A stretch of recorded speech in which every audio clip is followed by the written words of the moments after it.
base, we have visual. We see the survivor.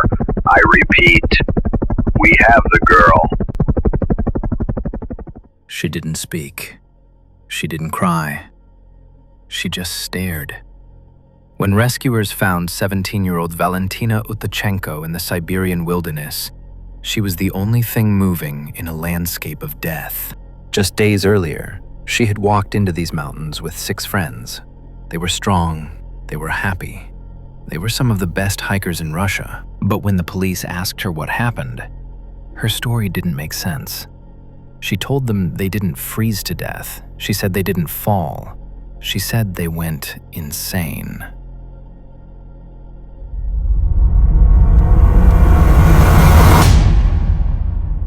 This is not a story about getting lost. This is the story of how a dream team of hikers climbed a mountain and tore themselves apart. August 1993, Siberia. To understand the horror of the end, you have to understand the joy of the beginning. This wasn't a group of amateurs. This was a masterclass. They were led by this woman, Lyudmila Korovina. In the hiking world, she was a legend, a master of survival. She was known as a tough love instructor who trained her students to survive anything. Her team consisted of 6 of her best students. They were teenagers and young adults, aged 15 to 24. They were friends. They had hiked hundreds of miles together. They trusted Lyudmila with their lives. Their plan was simple: a trek through the Khamar Daban mountain range. It's often called the Southern Baikal, a stunningly beautiful, wild region of Siberia. The weather forecast was clear. The gear was packed. Spirits were high. As they stepped off the train and into the forest, they were singing songs. They had absolutely no reason to be afraid. But the Khamar Daban has a secret. It is a place where the weather doesn't just change, it attacks. And as the group climbed higher, the blue sky began to rot into a bruised, ugly gray. August 4th. The group reached the Golden Ridge. They were exhausted, but they were right on schedule. They were just a few miles from the tree line and safety. But then, the sky broke. A massive cyclone slammed into the Khamar Daban. In minutes, the temperature plummeted from a warm summer day to freezing. Rain turned to sleet. Sleet turned to heavy, wet snow. They were soaked to the bone. They were freezing. And this is where Lyudmila, the expert survivalist, made a decision that baffles experts to this day.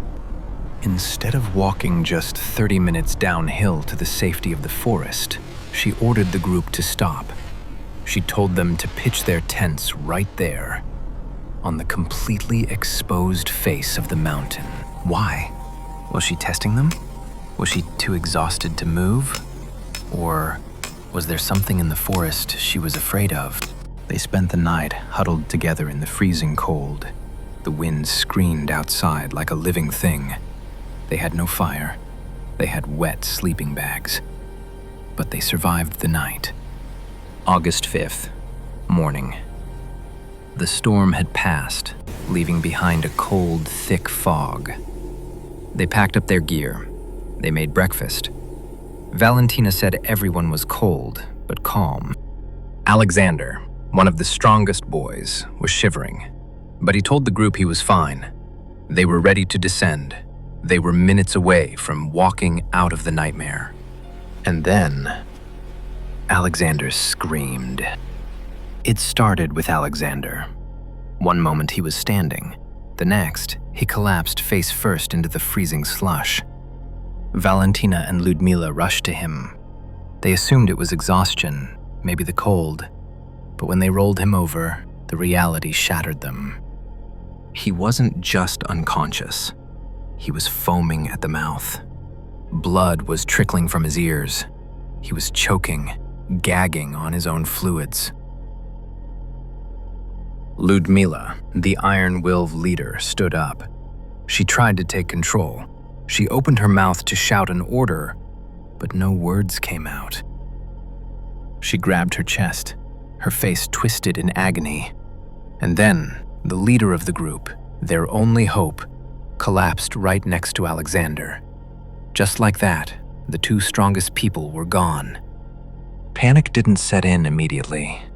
It was confusion first. The remaining students, Tatiana, Victoria, Denise, and Timur, didn't know what to do. They tried to drag the bodies. They tried to do CPR. But then, the sickness jumped. Tatiana Filipenko was next. She stood up and let out a scream that Valentina would never forget. It wasn't a scream of fear. It was pain.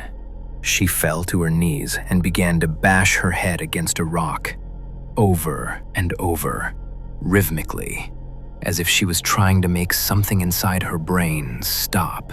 Victoria tried to stop her, but then she broke too. The witnesses say she started biting the air, biting herself like a rabid animal. Dennis, one of the boys, did the only thing that made sense. He ran. He scrambled behind a large boulder, hiding from his own friends. He curled into a ball, shaking, trying to hide from whatever invisible monster was attacking them. Valentina tried to get to him. She grabbed his shoulder, trying to drag him down the mountain, but he shoved her away. He wouldn't move. He couldn't move. Valentina stood alone in the center of the storm. In less than 10 minutes, 6 healthy people had been reduced to madness and death. The survival instinct is a cold, hard thing. It told her one truth. If you stay here to help them, you will die too. She realized she was the only one left who could still think. She grabbed a sleeping bag. She grabbed a few supplies. And then she did the hardest thing a human being can do. She turned her back on her dying friends, and she ran. She didn't look back. She ran until her lungs burned. She ran until the gray rocks turned into the green safety of the tree line. That first night was the longest of her life. Valentina was 17. She was alone, and she had just watched her entire world die screaming. She huddled under a tree, listening to the wind, terrified that whatever madness had taken her friends was coming for her next. Day 2. She knew she couldn't go back up. The bodies were there. The sickness was there. She checked her map. It showed the Snezhnaya River below. Rivers mean tourists. Rivers mean life. So, she began to descend. The Khamar Daban isn't just a park. It's a jungle. Thick, tangled roots, massive boulders, and steep drops. She fought her way down for hours, fueled only by adrenaline. Finally, she hit the water. She set up a makeshift camp on the bank and waited. She had no food. She had no fire. Just the hope that someone would pass by. And then, a miracle. Or a tragedy. While she was watching the water, she saw them. A group of tourists in kayaks. People. Saviors. She ran to the water's edge. She screamed. She waved her arms until they ached. But the roar of the rapids drowned her out. The kayakers didn't look up. They floated right past her. She watched her only chance of rescue disappear around the bend. Most people would have given up, but Valentina Utachenko was a survivor. She got up, wiped her face, and kept moving. Day 3 passed. Then day 4. She survived on wild berries. She slept in short bursts. She followed the river, refusing to die in those woods. August 9th, 4 days after the incident. A group of Ukrainian water tourists had pulled their kayaks onto the bank to rest. They were laughing, making tea. Suddenly, the bushes parted. A girl stepped out. She looked like a ghost. She was covered in dirt, her eyes wild. The tourists froze. They asked her, "Where is your group?" Valentina didn't answer at first. She just whispered, "Everyone. Everyone is dead." She was safe. But for the investigators, the nightmare was just beginning. They had a survivor, but they still had 6 bodies frozen on the mountain, and they had absolutely no idea what had killed them. August 24th. It took nearly 3 weeks for the rescue team to locate the campsite. When the helicopter pilot finally spotted the orange tent on the retranslator ridge, the weather was perfect. The sun was shining. It looked peaceful. But as the rescuers stepped out onto the mountain, the smell hit them first. What they found was a scene of utter confusion. The tent was ripped, but standing. Inside, backpacks were lined up neatly against the wall. Sleeping bags were unrolled. The bodies were not in the tent. They were scattered across the slope like broken dolls. Ludmila, the leader, was lying near the fire pit. She was dressed in warm clothes, but she was shoeless. This was the first anomaly. Why take off your shoes in a freezing storm? Further down, they found the others: Tatiana, Victoria, Dennis. They were dressed in thin layers, t-shirts, light sweaters. Their heavy winter jackets were lying right next to them on the ground, unused. This is a phenomenon known as paradoxical undressing.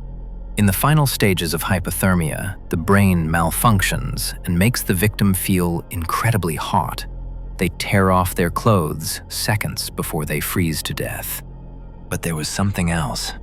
Something that gave the rescuers nightmares. The bodies had no eyes. Some were missing tongues. Now, logically, this was the work of scavengers, birds and small animals. But seeing those empty sockets staring back at them fueled the local rumors immediately.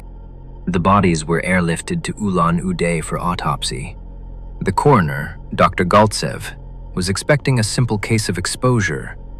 Instead, he found a puzzle. All the hikers showed signs of hypothermia. Their organs were congested with blood, but they also had bruised lungs and, crucially, severe protein deficiency. They had been hiking hard for days on very few calories. Their bodies were running on empty. The coroner ruled the official cause of death as hypothermia. Case closed. But that explanation didn't satisfy anyone. Hypothermia kills you slowly. It makes you sleepy. It doesn't make you foam at the mouth. It doesn't make you bleed from the ears. And it certainly doesn't make you bash your head against a rock. Valentina, the survivor, insisted. They went crazy before they froze.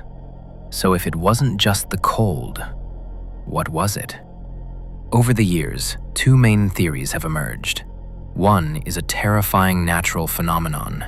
The other is a government secret. So, what actually happened on the Golden Ridge? The first theory is a rare natural phenomenon called a Khamar vortex street. When high winds hit a specific shape of mountain peak, they can create powerful, invisible tornadoes of air. These vortexes generate infrasound, sound waves so low you can't hear them, but your body can feel them. Studies show that high-intensity infrasound can cause nausea, heart palpitations, and, crucially, uncontrollable, irrational terror. Theory 1 suggests the storm created a sonic weapon of nature. The group was bombarded by fear frequencies until they went insane, tore their tent, and ran into the freezing cold to escape a noise they couldn't hear. But that doesn't explain the foaming mouths or the bleeding. That brings us to Theory 2. We know that the Soviet Union used remote areas of Siberia for chemical weapon testing throughout the Cold War. The symptoms the hikers displayed, frothing at the mouth, convulsions, respiratory failure, are almost identical to exposure to a nerve agent like Novichok or a blister agent. Did the heavy rain wash old chemicals out of the soil? Or did a test gone wrong drift over the mountain ridge that morning? To this day, the Russian government has kept the full autopsy files sealed. Valentina Utachenko never hiked again. She lived the rest of her life quietly, carrying the burden of being the only one to walk away from the madness.